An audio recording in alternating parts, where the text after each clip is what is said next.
Christian Bärtsch, founder and CEO of Essento Insect Food, a Swiss startup developing, producing and marketing delicious and nutritious insect-based food specialties, talks about introducing insects to Western diets. Christian is co-author of the 2 times awarded insect cookbook Grillen, Heuschrecken Co. It's a bit a weird way of pronouncing that stuff, but anyway. Talking about insects, it's something that's around for kind of short time, I think, but it's really important. Here, it's not that popular yet, but in a far away countries, it's just common sense. That's right, Christian, isn't it? Yes, that is indeed.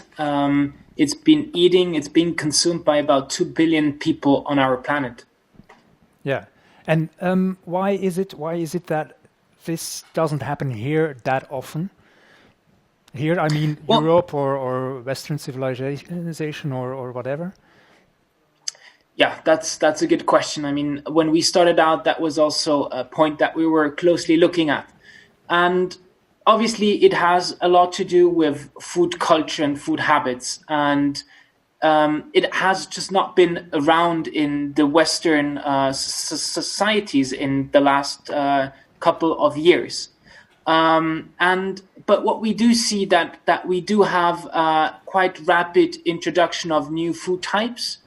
And we see that with the plant-based topic that has been happening for the last roughly 30 years. Mm-hmm. But if we go further back, for instance, to the potato, this is also quite a curious case. When it came over to the old continents, that seemed something quite weird. And these days, we can't imagine the old continent to be without potatoes, for instance. And then another more recent example is raw fish.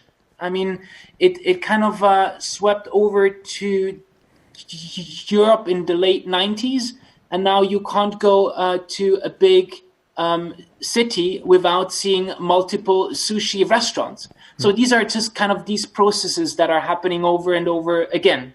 And this is why we are convinced that insects are also going to be taking a place in the food consumption. Yeah. Would you say that's because people are traveling to exotic places and getting a taste of, for instance, insects, having a good experience by eating them, that they kind of think, well, let's have that at home as well? I think this is one part, but then we also need to adapt the products and the way we present them to the way we are used to eat. I mean, same thing happened with sushi, same thing happened with the potatoes a couple of 100 years back. And this is also what the whole sector needs to work on, that this happens with insects as well. Yeah, we see a graph right here. What's this? What does this represent?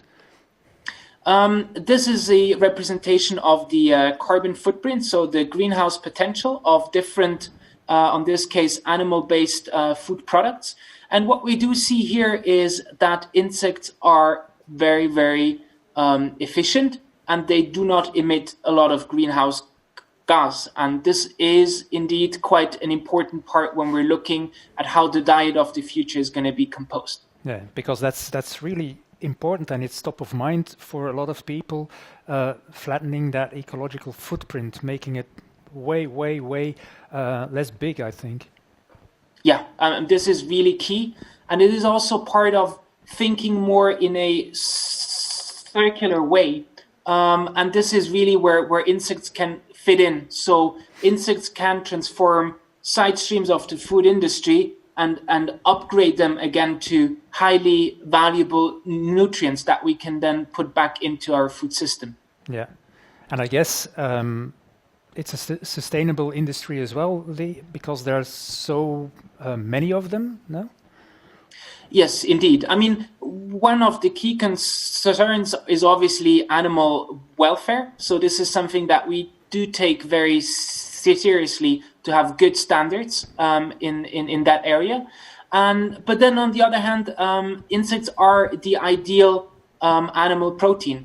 So they reproduce quickly. They have needs that we can meet quite well in the way we farm insects in an efficient way.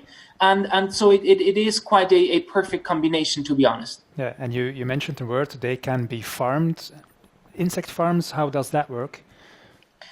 Indeed. We believe that insects need to be farmed, so we should not be harvesting insects out of the wild. And that's for food safety reasons, but also for the protection of the nature.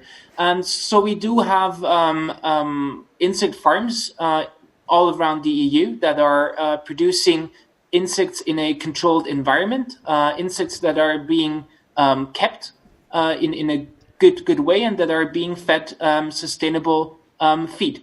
Yeah, because there's a lot of produce. You can make a lot of stuff from an insect base. Oh yeah, I mean there is a huge range of different products that you can make. I mean these days you can work with insects as a snack or as a single ingredient in your kitchen as well. But then you can go over and make protein bars to take advantage of this high quality amino acids that we have in. Or you can make burgers, or you can make pasta. So there is a huge range of different food products that you can make out of insects. Yeah. What is kind of like the focus that insect farmers have right now to be able to sell to foreign countries, well, countries like in the West from the East?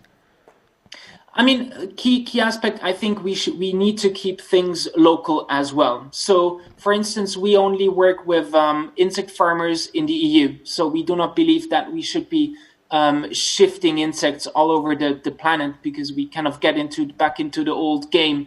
And there it is really about increasing the productivity, decreasing the prices, while increasing the animal welfare in those farms. So there are different aspects that the breeders are working on, but we have seen quite some progress in the last couple of years. So I think we're on a good track there. Yeah.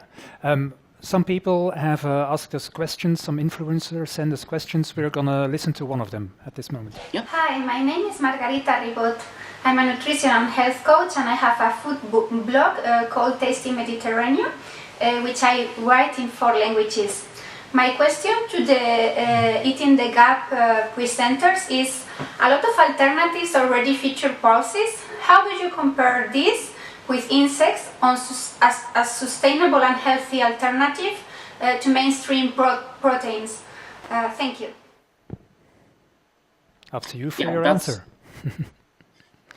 That is a good question. I mean, what we do have, if we compare insects to traditional meat alternatives, is that we have natural B12, vitamin B12, which makes it interesting and just makes it also quite healthy. So we work with a natural process, so there is no high processing behind, and that kind of makes it easy to kind of have high quality food products without high processing. And I think this is something that we also need to keep in mind, to keep it as close to nature as possible.